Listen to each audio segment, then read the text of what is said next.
Assalamualaikum warahmatullahi wabarakatuh.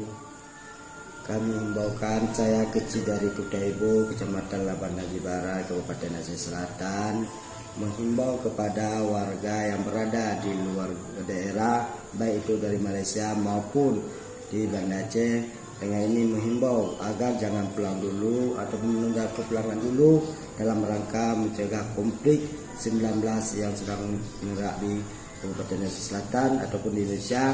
Maka dengan ini saya menghimbau untuk menunda kepulangan dalam rangka hal ini agar virus tersebut tidak menyebar ke seluruhnya, karena virus COVID-19 akan yang menular.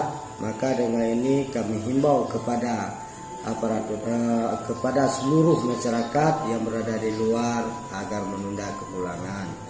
Karena sebelum ada instruksi dari pemerintah Kabupaten Selatan, maka dengan ini kami himbau sangat-sangat jangan pulang dulu, karena itu adalah untuk kebaikan bersama.